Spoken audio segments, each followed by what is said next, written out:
Welcome to Learn with Professor Janula.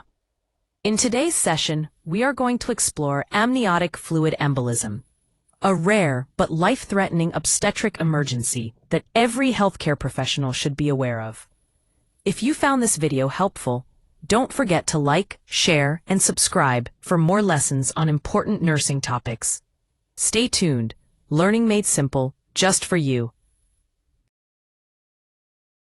Amniotic fluid embolism is a rare, life-threatening emergency. It happens when amniotic fluid, fetal cells, hair, or other debris enter the mother's bloodstream. This triggers a severe anaphylactic reaction. Finally leads to cardiovascular collapse, means the heart suddenly cannot pump blood properly, leading to shock and very low blood pressure. Respiratory failure means the lungs cannot supply enough oxygen, causing severe breathing difficulty. Coagulopathy DIC means the blood clotting system breaks down, so the blood clots in the wrong places and also causes severe bleeding. Amniotic fluid embolism is very rare, occurring in about 1 in 20,000 to 50,000 deliveries, depending on the population. It has a high maternal mortality rate, around 20 to 60%. The perinatal mortality, meaning fetal death, is about 20 to 30%. Risk factors for amniotic fluid embolism include advanced maternal age, over 35 years, multiparity, meaning multiple previous pregnancies, induction of labor or very rapid labor, cesarean section, or instrumental delivery. Placenta previa means the placenta is abnormally placed low in the uterus, covering the cervix. Placental abruption means the placenta separates from the wall of the uterus before the baby is delivered. Preeclampsia is high blood pressure during pregnancy, along with protein in the urine and swelling. Eclampsia is when preeclampsia progresses and causes seizures. Uterine rupture is a tear in the wall of the uterus, usually during labor. Cervical lacerations are cuts or tears in the cervix, often occurring during delivery. Now let's discuss the pathophysiology of amniotic fluid embolism.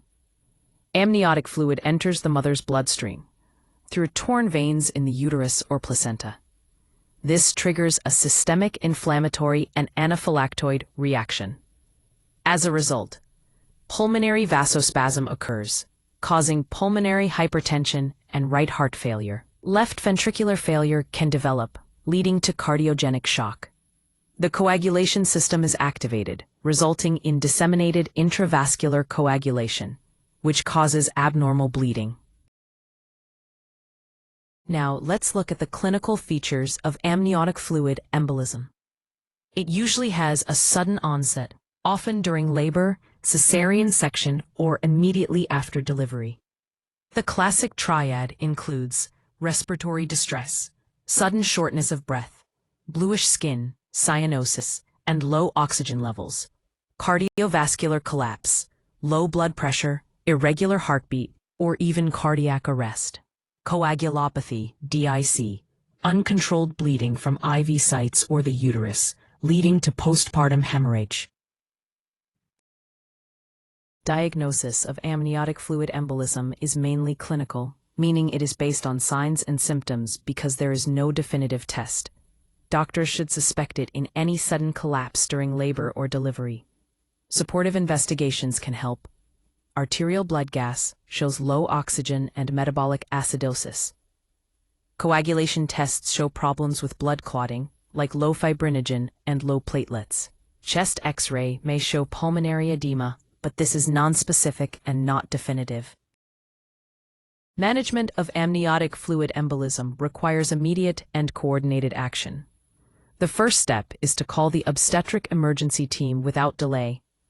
Supportive care focuses on resuscitation, using the ABC approach, ensuring the airway is clear, supporting breathing, and maintaining circulation.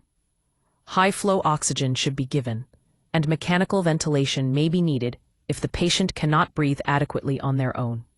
In case of cardiac arrest, CPR must be started immediately.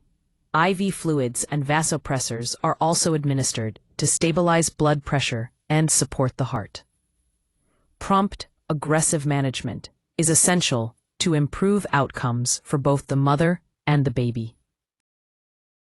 Management of disseminated intravascular coagulation, DIC, in obstetric emergencies, such as amniotic fluid embolism, requires rapid and coordinated intervention.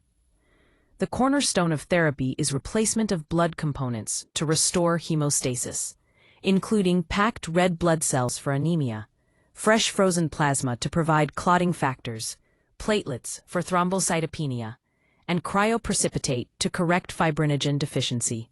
Simultaneously, uterine atony, a common cause of postpartum hemorrhage, must be addressed through uterine massage and administration of uterotonic medications, such as oxytocin or misoprostol, to promote uterine contraction and reduce bleeding.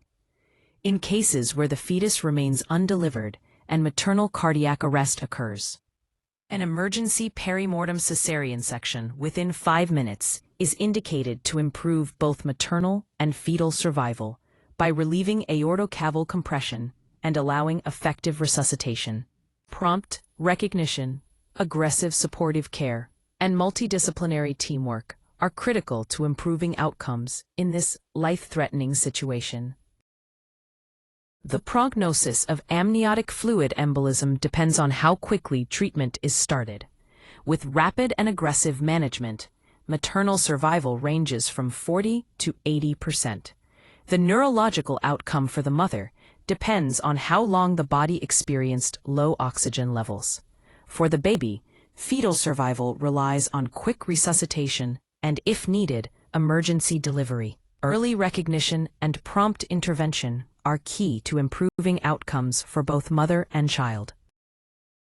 Amniotic fluid embolism is a rare but life-threatening obstetric emergency that causes sudden heart and lung failure, along with severe bleeding. Quick recognition and immediate, coordinated care are crucial to save both mother and baby. That brings us to the end of today's session on amniotic fluid embolism. I hope you found this video informative and helpful. Thank you so much for watching, and don't forget to like, comment, share, and subscribe for more nursing and health-related content. See you in the next video.